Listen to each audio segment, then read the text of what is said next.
Draw the pictures and filling in color them. Draw the picture of germinating seeds. यहाँ पे हमें जो space दी हुई है उसके अंदर हमें जर्मिनेटिंग सीड्स की पिक्चर ड्रॉ करनी है। जर्मिनेटिंग सीड के जो अलग अलग स्टेजेस होते हैं उसकी पिक्चर ड्रॉ करनी है और उसमें कलर करना है। Next is observation and discuss, यानी कि जो हमें ये पिक्चर दी हुई है यहाँ पर हमें उस पिक्चर को ऑब्ज़र्व करना है और कुछ डिस्कस करना है। हमारा जो ऑब्ज़र्वेशन है वो हमें डिस्कस करना है। तो पिक्चर में हम जैसा कि देख सकते हैं कि कुछ एक सीड्स को उगाया गया है और वो स्प्राउट हुए हैं। कुछ एक सीड्स जो हैं वो अभी स्प्राउट नहीं हुए हैं। कुछ सीड्स के ऊपर 2 पत्ते हैं, किसी पर 3 हैं तो किसी पर उससे ज़्यादा हैं। कुछ सीड्स की हाइट ज़्यादा है तो कुछ सीड्स की हाइट कम है। तो हम देख सकते हैं कि हर सीड का जो ग्रोथ है वो अलग है। तो ये हमारा ऑब्जर्वेशन था। नेक्स्ट इज थिंक एंड से। What if a mango fruit develops on a climber of guard. तो सोचना है हमें और आंसर देना है कि अगर क्या होगा कि मैंगो फ्रूट जो है वो एक ट्री यानी कि एक बड़े से पेड़ की जगह क्लाइंबर ऑफ गार्ड यानी कि लौकी की बेल पर अगर वो उगता यानी कि डेवलप होता। तो हमारा आंसर क्या होगा? If mango starts growing on climber of bottle gourd, people will not plant mango trees. Instead, they will start growing bottle guard climbers. अगर मैंगो जो है वो बॉटल गार्ड के क्लाइंबर पे उगने लगेगा तो लोग जो है वो भी मैंगो ट्री को उगाने के बजाय बॉटल गार्ड क्लाइंबर उगाएंगे। There will be a lot of mango and we will not have to climb on mango tree to get mangoes. हमें मैंगो के लिए मैंगो ट्री पे चढ़ने की ज़रूरत नहीं होगी और बहुत सारे मैंगोज होंगे। Mango will become cheap and bottle gourd will become costlier. Instead of mango orchards we will have bottle gourd gardens.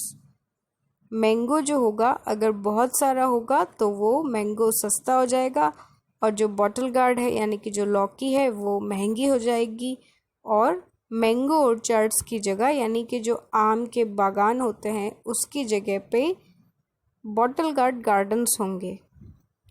तो ये हमारा आंसर है। Next is if there were no seeds in the world. अगर दुनिया में seeds ही नहीं होंगे तो क्या होगा?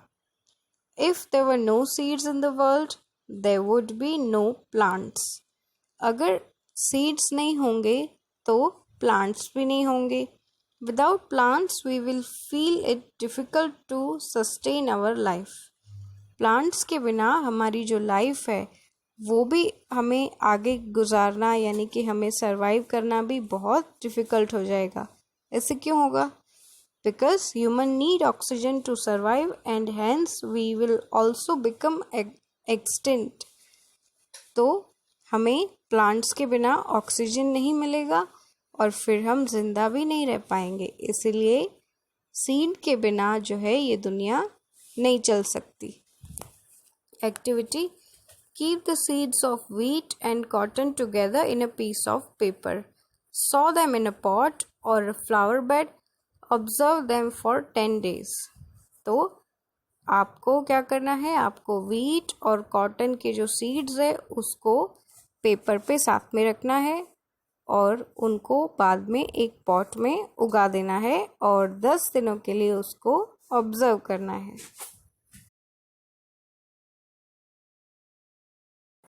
How much have you learned? यानी कि अब तक आपने इस चैप्टर से कितना सीखा। Right what will you do to maintain the garden of your school?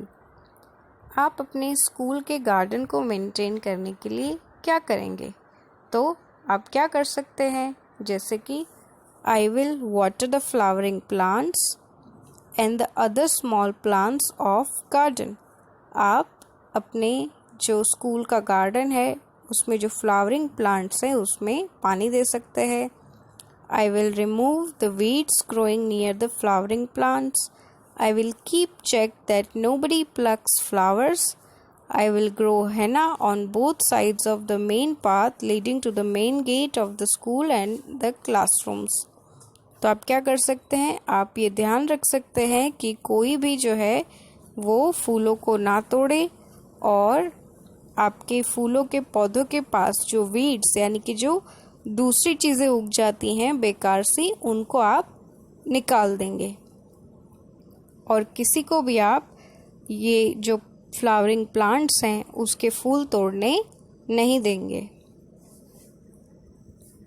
Next activity is fetch a bucket filled with water, observe water, then all the students wash their hands in the bucket. Observe the water again. तो activity में क्या करना है, एक bucket लेना है पानी से भरा हुआ और उस पानी को ऑब्जर्व करना है. उसके बाद सभी स्टूडेंट्स को उस बकेट में जो पानी है उसके अंदर अपने हैंड वॉश करने हैं और हमें पानी को फिर से ऑब्जर्व करना है. सो discuss the following questions. How was the water in the bucket earlier. Bucket में जो पानी था पहले वो कैसा था.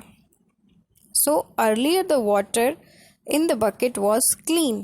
तो बकेट के अंदर जो पानी था पहले वो बिल्कुल साफ था.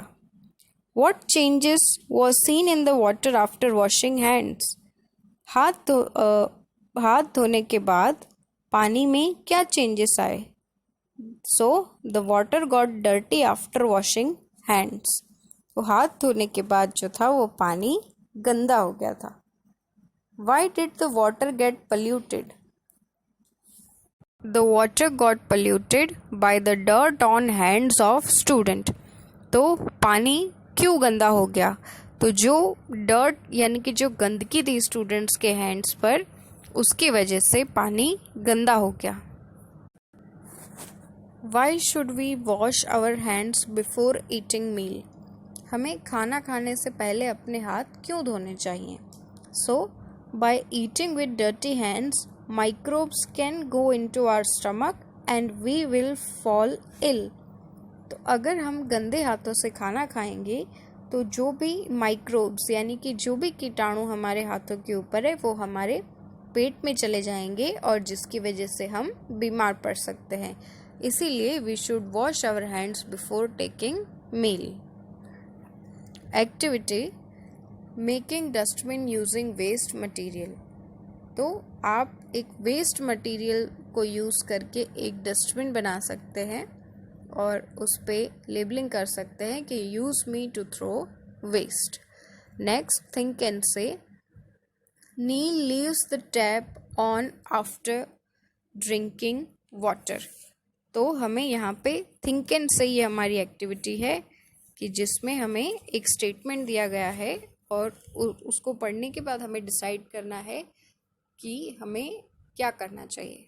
सो नील जो है वो पानी पीने के बाद जो टैप है उसको खुला छोड़ देता है. So if Neil leaves the tap open after drinking water, water gets wasted and other students do not get water to drink. Therefore, first of all, I will close the tap and explain Neil not to do the same mistake again. यानी कि नील पानी पीने के बाद अगर नल खुला छोड़ देता है तो उससे क्या होता है, पानी वेस्ट हो जाता है और जिन स्टूडेंट्स को पानी पीना है उनको पानी नहीं मिल पाता. तो अगर मैंने ये देखा तो मैं सबसे पहले तो उस टैप को क्लोज करूँगा और उसके बाद नील को ये एक्सप्लेन मुझे करना है कि वो ऐसा दोबारा ना करे. Next, Richa harms flowering plants. Richa जो है वो फ्लावरिंग प्लांट्स यानी कि फूल जिस प्लांट पे हैं ऐसे प्लांट्स को नुकसान पहुंचाती है. If Richa harms flowering plants she damages the beauty of the garden. When harmed the flowering plants lose its power to develop.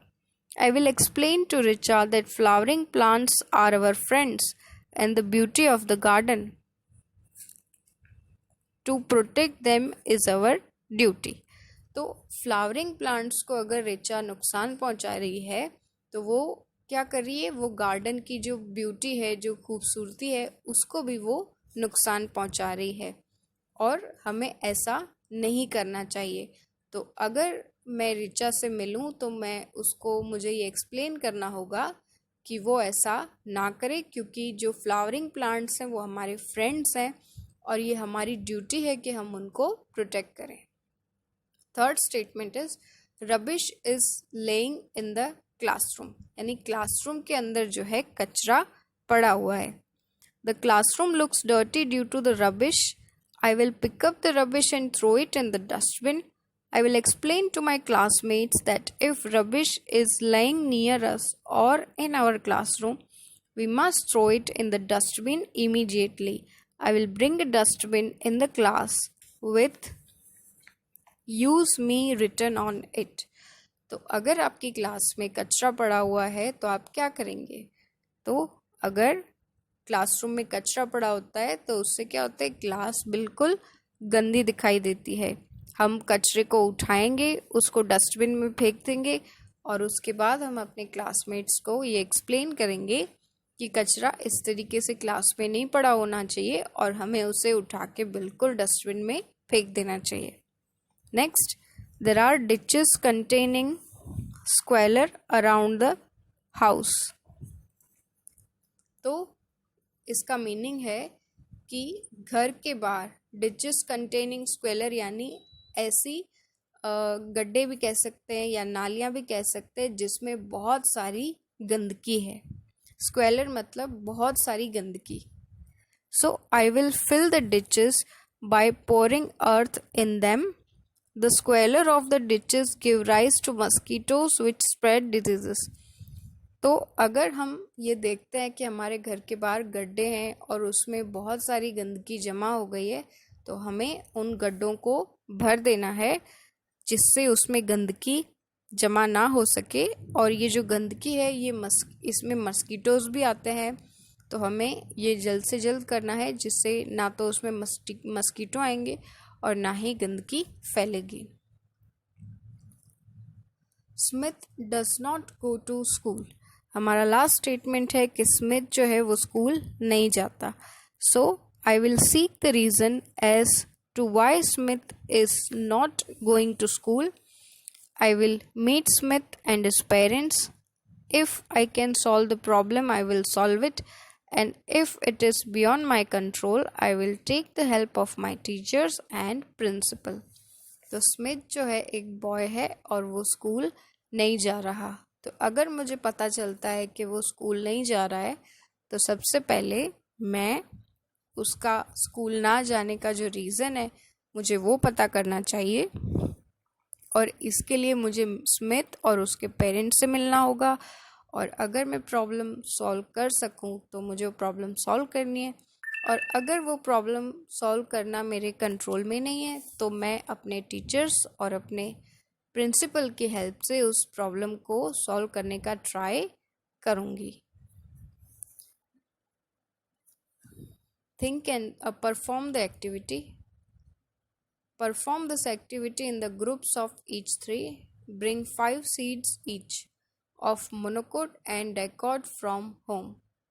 Put seeds in transparent pouches and staple them and make a chart. Write the names of seeds on chart. तो आपको ये activity 3-3 लोगों के group में करनी है।